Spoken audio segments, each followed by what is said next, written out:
Thank you, Sandy, and good evening, everyone. I'm so excited to be here. And as Sandy mentioned, I am an occupational therapist, and I know from looking at all the comments that there are occupational therapists joining us, so I'm very happy to have you here as well, and I'm very excited to collaborate with you and learn with you as well. So I'm going to share my screen and pull up my slides here for everyone. As Sandy mentioned, I'm going to be talking about occupational therapy and sensory processing disorder. So first I'm going to give everyone a little bit of information about what occupational therapy is and what occupational therapists do, because many people aren't familiar with the field of occupational therapy. And then I'm going to talk about sensory processing disorder, which is a condition in children that occupational therapists specialize in treating. So when we talk about occupational therapy, the word occupational refers to the everyday activities that people do as individuals, in families, and with communities to occupy our time and to bring meaning and purpose to our life. So these occupations are roles that we take on and that we choose for ourselves that bring meaning and significance to our lives. So I'll give you an example from my own life. So some of my occupations include that I'm a wife, I'm a mother, I'm an occupational therapist, I am a person of faith, so participating in my faith community is very important to me. Hobbies are also part of our occupation. So my hobbies are that I enjoy reading, I enjoy cooking, staying physically fit and healthy is very important to me. So I run, I compete, I participate in different races, and all those things are my occupations. Those are the roles that I have chosen for myself that bring meaning and significance into my life. So you can imagine that if something were to happen to me, if I were to become ill or have some type of accident where I couldn't participate in those things, in those occupational roles, my quality of life would be significantly impacted. And in that case, I might need an occupational therapist to help me be able to return to participating in those roles and occupations and activities that are so important to me.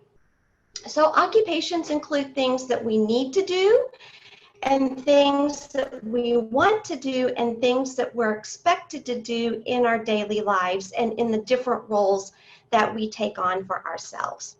So you might be asking yourself, well, that's great, but how does this apply to children? Well, children also have occupations. For very young children, their primary occupation is play.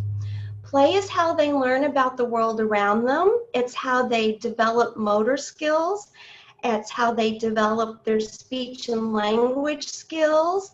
And it's how they learn how to interact with other people and develop relationships with other people. For older children, education and learning is their primary occupation. So these children are going to be participating in school and educational and learning activities. And then for all kids, social participation is a very important occupation, learning how to develop relationships with other people. Self-care is an important occupation for children and for adults. And by self-care, I mean the things that we have to do to take care of ourselves in very basic ways every day. And these things include feeding ourselves, dressing ourselves, bathing ourselves, and being independent in doing with these things.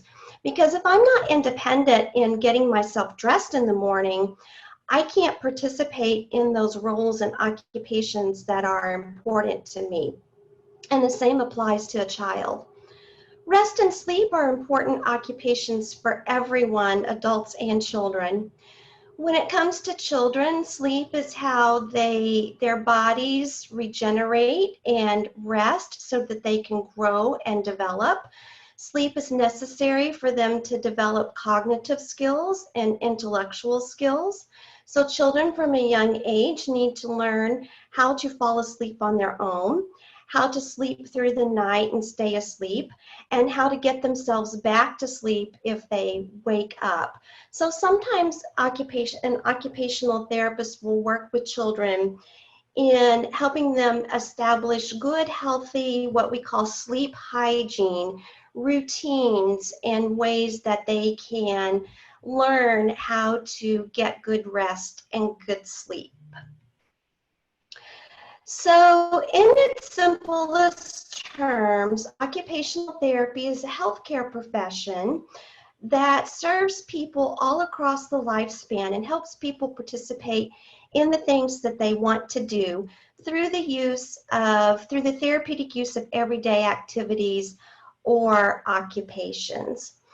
And occupational therapists truly do work with people across the entire lifespan. We work with babies in neonatal intensive care units who were born prematurely. We sometimes can work with babies just within the first few days of their life, all the way through infants, toddlers, children, adults, and we even provide services to people who are in end-of-life care. So now I'm going to switch and talk about sensory processing disorder. This is a condition in children that occupational therapists specialize in treating. And it's important to remember as we talk about sensory processing disorder that sensory processing disorder is a very complex neurological process, and it involves a lot of things. So we're not going to be able to cover everything related to sensory processing disorder in this presentation, but I do hope to give you an introduction to sensory processing disorder, help you be able to identify children that you work with who have sensory processing disorder, and then give you some practical, easy to implement techniques that you can use to help these kids. So as I mentioned earlier, sensory processing disorder is a neurological connection in which the brain has trouble receiving and responding to information that comes in through the senses. So with children with sensory processing disorder, sensory information is getting into the brain, but once it gets into the brain, children aren't able to organize that information in a way to make an appropriate response to what's happening around their environment. Sometimes kids with sensory processing disorder, they respond to sensory information in a different way than most people do. And it's important to keep in mind as we go through the presentation that when we talk about sensory processing, we're talking about 8 different senses, and I'm going to go into these 8 different senses in more detail a little bit later. But for now, just keep in mind that we're talking about the basic senses that everyone is familiar with, as well as other senses that give us information about what's going on in our bodies. So why is sensory processing important? One of the reasons is that sensory processing is a basic foundation for what we call self-regulation. And self-regulation is very important because that's the way that we regulate our emotions and our behavior in order to respond appropriately to other people and to what's going on around us. So in our world of COVID-19, our world has completely changed. We don't live in the same world that we lived in before COVID-19 happened. And it has completely changed children's lives tremendously. There are recent studies coming out that are showing that for children, the disruption to their daily lives and routines caused by COVID-19 has actually resulted in trauma. And we are expecting, as children return to school, that we're going to be actually treating children and seeing children with post-traumatic stress disorder as a result of the trauma and anxiety that was caused in their lives by COVID-19. Trauma is one of the many causes of sensory processing disorder. Children with trauma, including trauma caused by COVID-19 and related challenges, can develop anxiety and depression and behavioral difficulties, which can be so severe to the point that it affects their ability to learn and participate in daily life activities. And so the techniques that you will learn today about helping children with sensory processing disorder are also techniques that you can help children cope with the fear and anxiety and depression that they may be feeling as a result of COVID-19. So the importance of sensory processing disorder, again, it forms the foundation for learning. If you look at the bottom of the pyramid, you'll see that the bottom of the pyramid is self-regulation, which applies to what I spoke of in the previous slides. And so sensory processing plays an important foundational role in self-regulation. It plays an important foundational role in behaviors and in emotions. It's essential for the development of motor skills such as balance and coordination and visual motor skills. And it's also essential that children develop these foundational skills in order to be able to develop skills higher level up in the pyramid, which includes learning. So what is self-regulation? Self-regulation is the ability to monitor and manage our energy states, our emotions, and our thoughts and our behaviors in ways that are acceptable and ways that we can produce positive relationships with other people and learning. Self-regulation gives us the ability to tolerate different sensations within our bodies and to be able to tolerate different stressful situations and distress, and to be able to respond appropriately even though we may be in a situation that's causing us distress. And the ability to control emotions, thinking, behavior, and motor actions in a variety of different situations. So remember when I talked about the 8 senses that we were going to talk about earlier? Everyone's familiar with the 5 basic senses: hearing, sight, taste, smell, and touch. These senses give us information about what's happening outside our bodies in our environment. But there are 3 other senses that are important when we talk about sensory processing. And these 3 senses give us sensory information about what is happening inside our bodies. These 3 senses are the sense of proprioception, our vestibular sense, and the sense of interoception.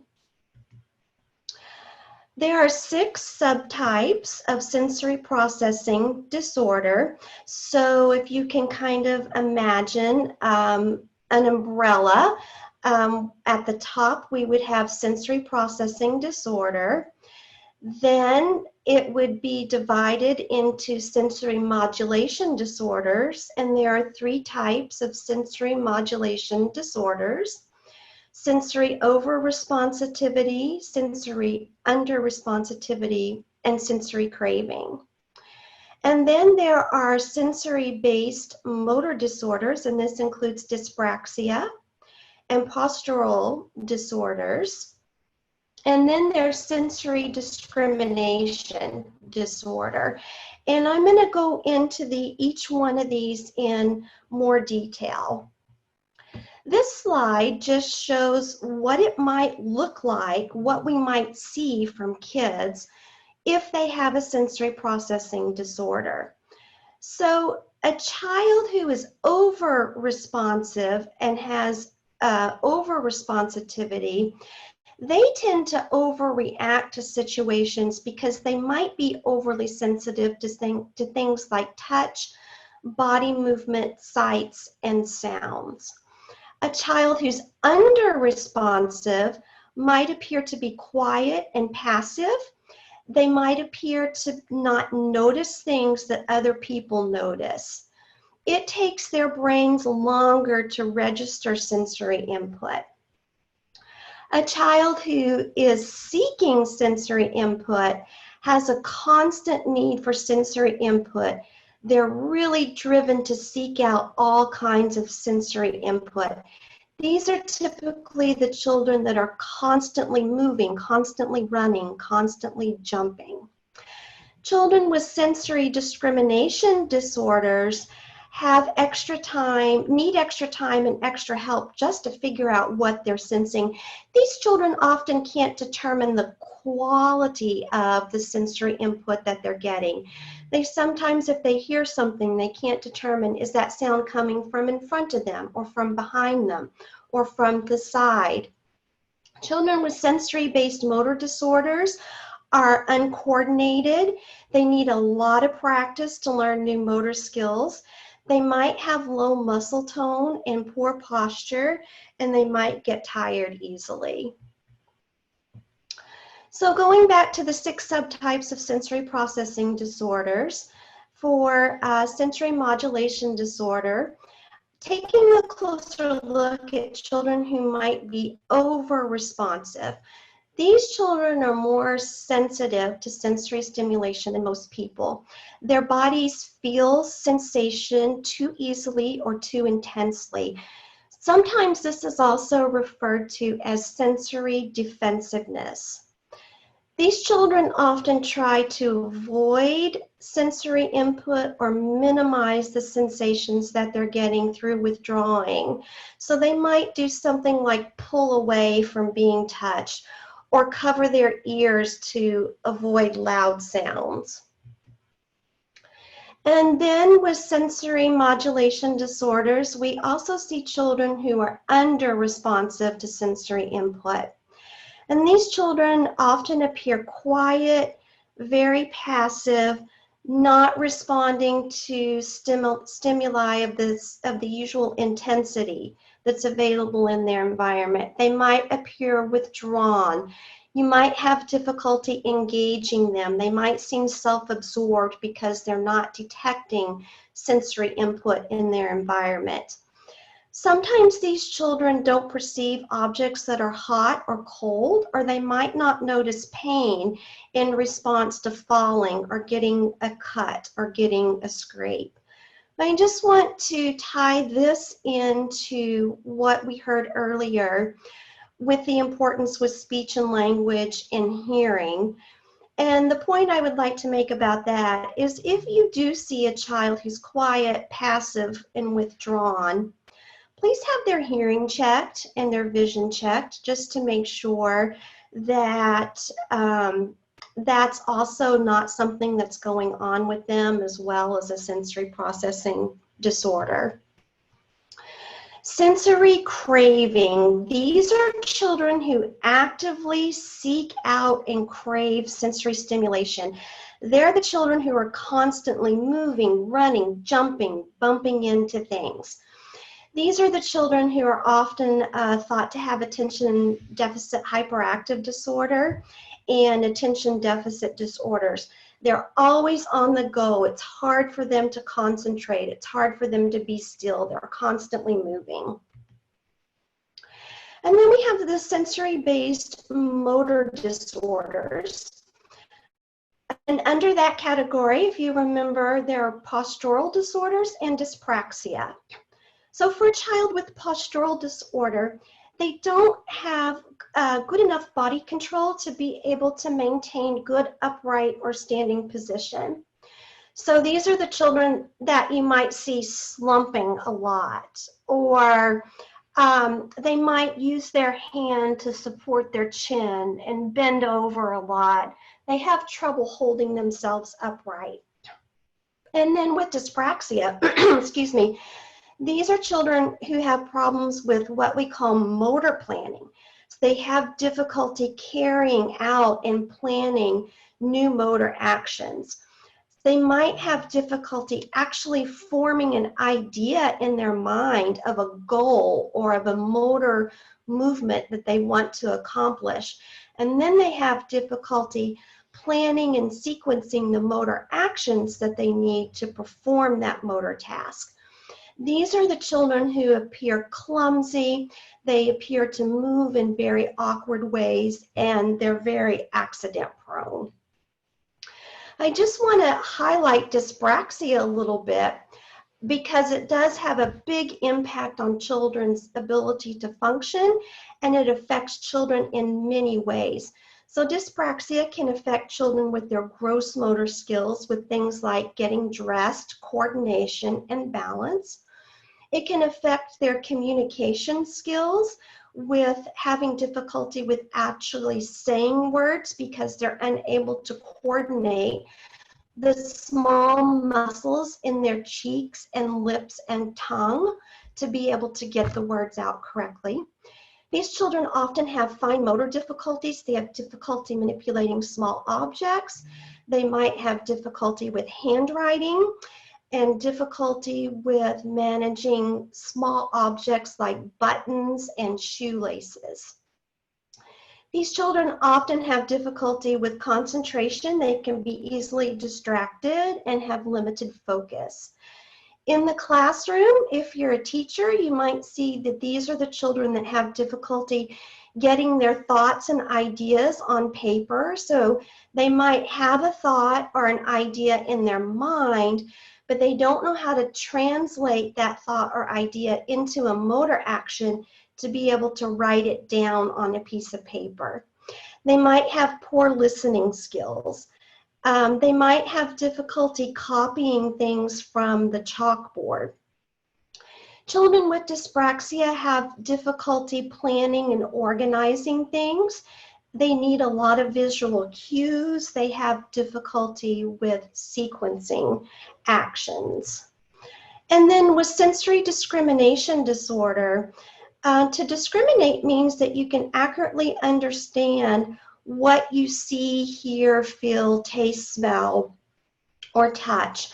And children with sensory discrimination disorder, they have problems differentiating the characteristics of the sensory stimuli that they interpret, that they feel coming into their body and into their brain.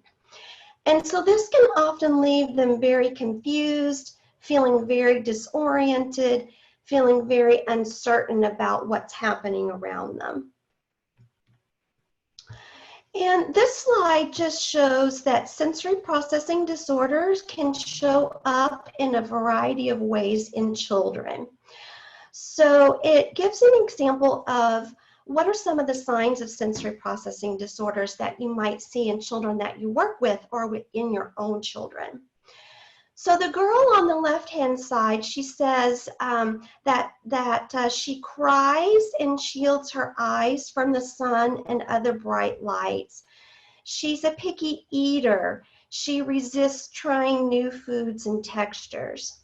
She complains about the tags in her clothes, so her clothing feels uncomfortable on her skin. She's aware of normal touch. She has poor gross motor skills.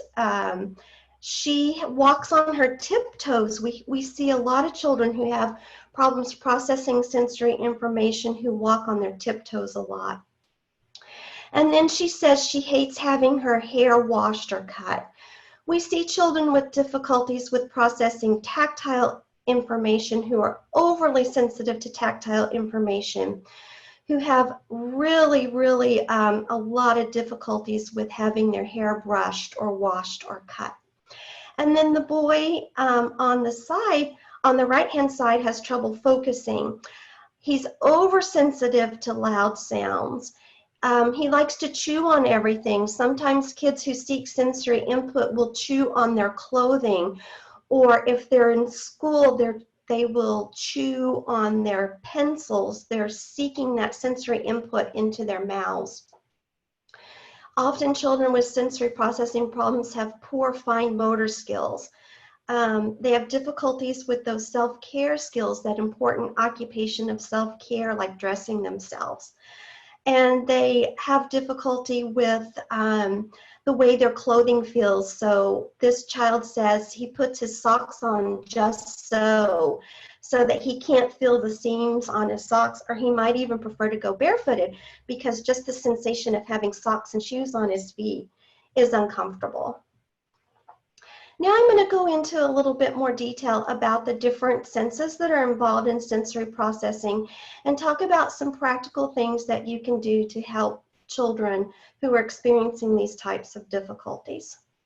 So with the auditory system, most frequently we see children who show signs of over-responsivity or sensitivity to auditory input.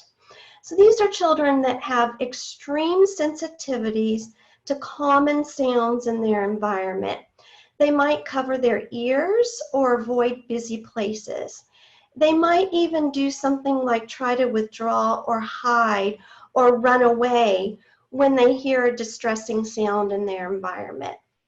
So things that you can do to help these children are try to decrease the auditory input that they're getting in their environment. Some children do well with quiet background music, so quiet music playing in the background. Or some children do well with what we call white noise, which is just a constant sound playing quietly in the background, such as the sound of ocean waves or a sound of rain falling, or even the sound of a fan. Within the tactile system, our sense of touch, again, it's typically more common to see children who show sensitivity or over-responsiveness to the sense of touch. These children complain about how clothing feels, especially with tags and seams. They have difficulty having their hair washed, brushed, or combed, or with having their fingernails trimmed. Some of these children are unable to tolerate food textures. These are the children that we describe as picky eaters. They will only eat very few types of different foods. They have difficulty with brushing their teeth or having their teeth brushed. So what you can do with these children, it's important to remember never to force a child to wear something or touch something that's uncomfortable to them. Avoid light touch. If you touch a child, use firm touch. And then there are techniques that fall under what we call heavy work and deep pressure. So heavy work is any type of activity that involves resistance to the muscles and tendons and joints in the body. So this involves things like pushing and pulling, carrying a weighted object, squeezing things like Play-Doh or a small stress ball, jumping rope, and again using Play-Doh. It also involves weight-bearing activities. So anytime you put your body in a position where your limbs are bearing weight, you're activating the proprioceptive system. So you can see from on the left side, this is called a wheelbarrow walk, where an adult picks up the legs of a child while the child is bearing weight on their arms. And then the child moves their arms forward as if they're walking. And then on the right-hand side, we call this a crab walk. A child is bearing weight through their legs and their arms and then moving themselves forward or backwards or side to side in that position. And that's giving them some good proprioceptive input. For deep touch, it can be applied in different ways. It can be applied through applying firm touch or pressure, through hugging or squeezing. It can be applied through using a weighted item.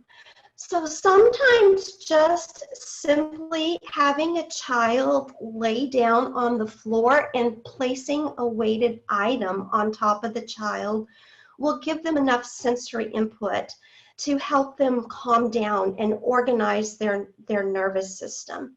Or you can use a combination of both applying firm touch and using something weighted. And you'll see the picture with the girl on the right-hand side. She's applying proprioceptive deep touch to herself just by simply wrapping her arms around herself and squeezing.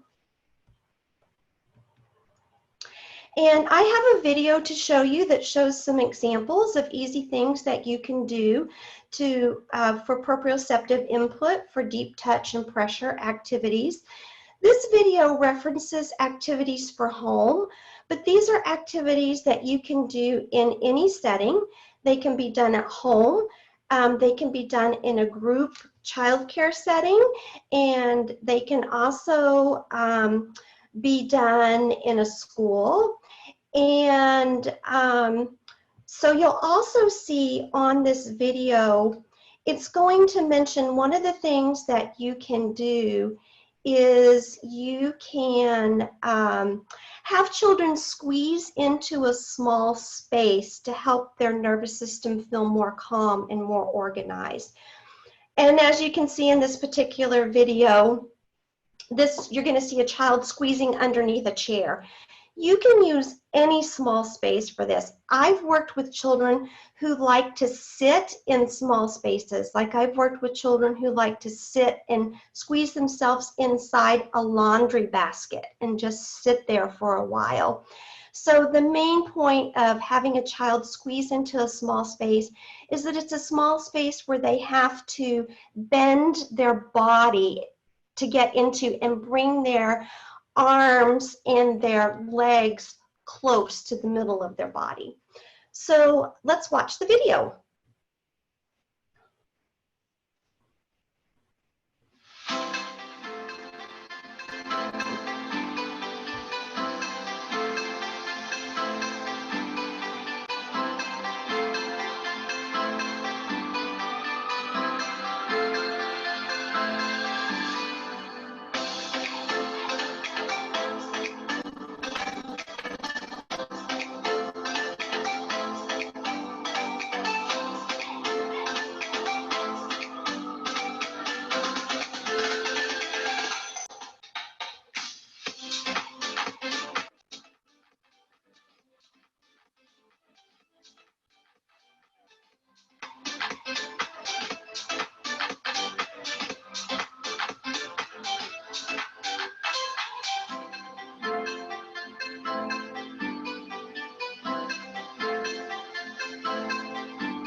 Okay, in this next video, you're going to see a technique for providing deep touch pressure to a child.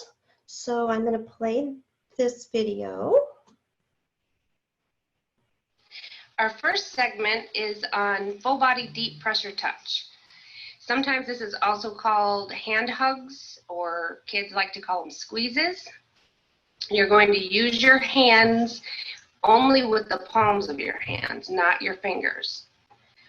And we will start with the legs. You can start with arms or legs, it doesn't matter, but you are going to work your way up the body. And you can go at the pace that Lori's going. You can go a little slower if you want. You really want to gauge it based on how much the child likes it and how they're responding to it.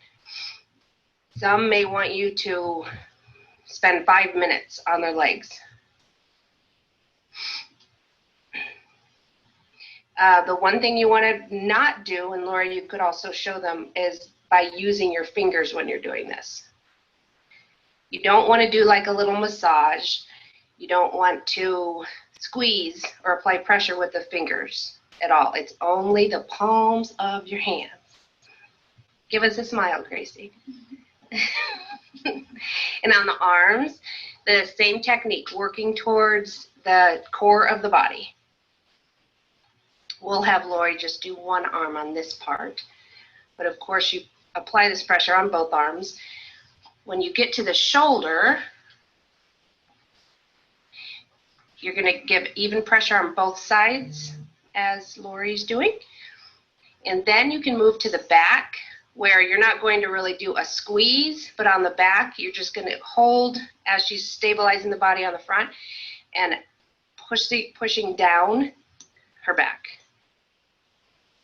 And once again, if the child's done at this point, then you gauge it based on how the child's responding. But you could do this as long as they would like. It's a great technique to use at bedtime or any time that the child's perhaps in fight or flight or needing a moment of calming and organizing input. The one other type of deep pressure we wanted to go over is the pressure on her head, which this can be used for children who tend to bang their heads. It's a good technique to use before eating for children that have oral aversion and problems with eating foods. She's using the same technique with just using the palms of her hands and applying even pressure. You can move your way around on the head in any fashion, but just applying the same pressure from each direction.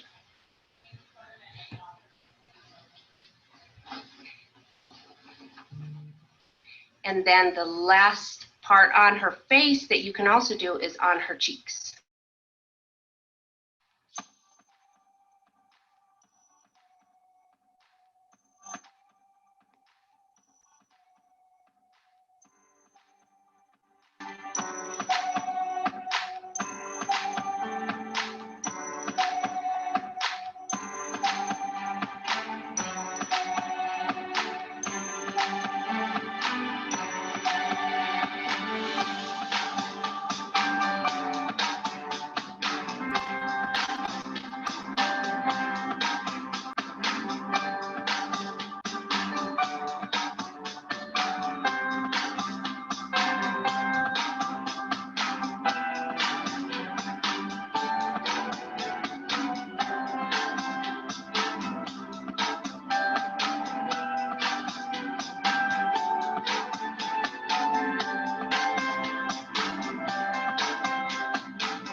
Okay.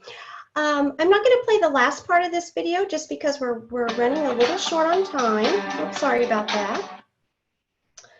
But the last part just talks about recess activities, and so basically it's just emphasizing the importance of outdoor play for children for the development of their sensory processing skills as well as their motor skills. So something that's very important for kids. So that was the sense of proprioception. So remember, these are sensors in our tendons and ligaments and muscles and joints that give us information about where our body parts are and what we're doing without looking at our body parts. So my sense of proprioception is what allows me to do things like close my eyes and touch my nose and hit my nose and not my ear or my arm.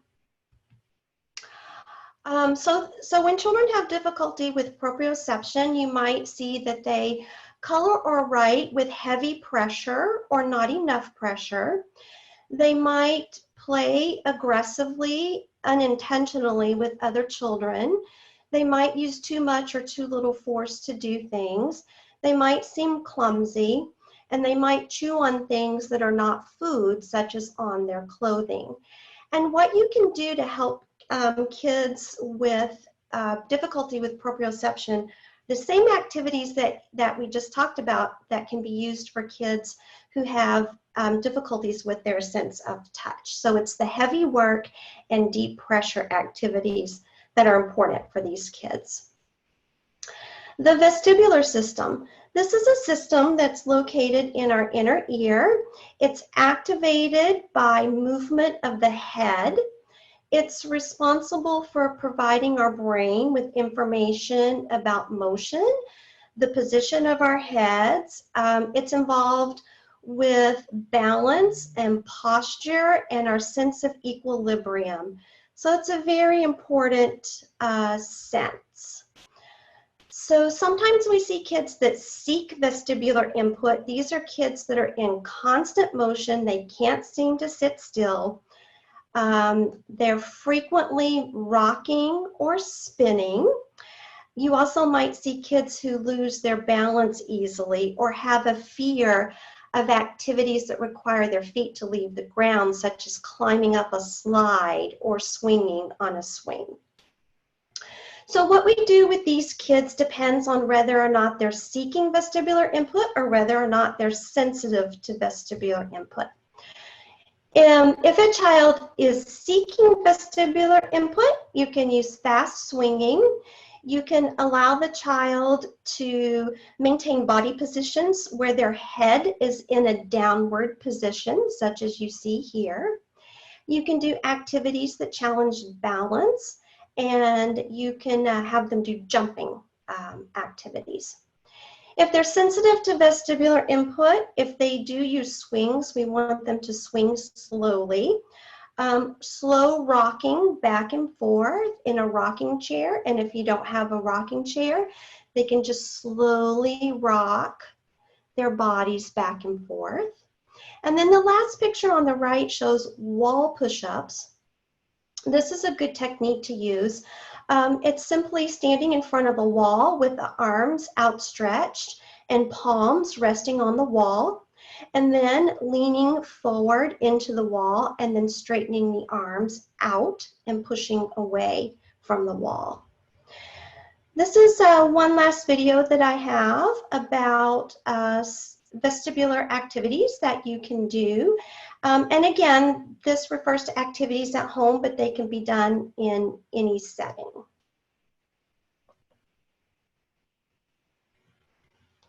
Sensory play at home.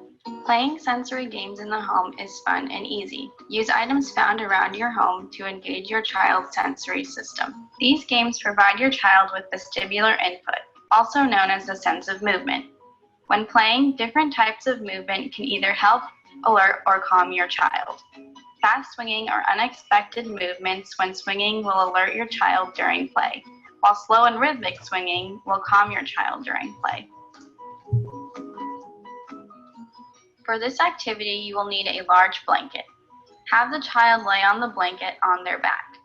One person holds two corners of the blanket by the child's head, while another person holds the other two corners by the child's feet. Next, lift the child in the blanket off of the ground and begin to slowly swing the blanket side to side like a hammock. Slow swinging helps calm a child. This activity also uses a blanket. Have the child lay on their stomach on the blanket. Swing the blanket forward and back.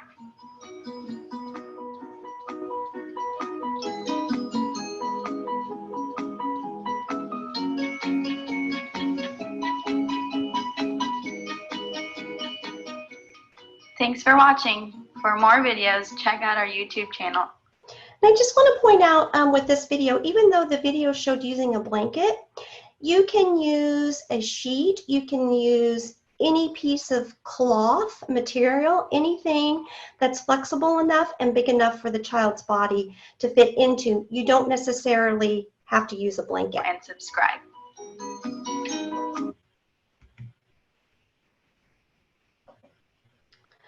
And then there's one last sensory system that's important to keep in mind, and this is the sense of interoception. These are receptors that are located in our organs and muscles and skin that allow us to detect internal changes in our body, such as changes in temperature, the sensation of being thirsty, or the sensation of being hungry. And kids who struggle with this sense might have trouble knowing when they feel hungry, or when they're full, or when they're hot, or when they're cold, or when they're thirsty. It's this particular sense is very closely linked to our emotions, because emotions can often produce a variety of different bodily sensations. We're still learning about this sense and how to develop it. But there are some things that you can do to help children if you suspect they may be having difficulty with this particular sense. And one thing that you can do is label how things feel for kids. So, how do your hands feel when you're holding a glass of water? And help that child describe that feeling. Or how do your eyes feel when you go outside in the sunshine? And help that child become more aware of what their body is feeling.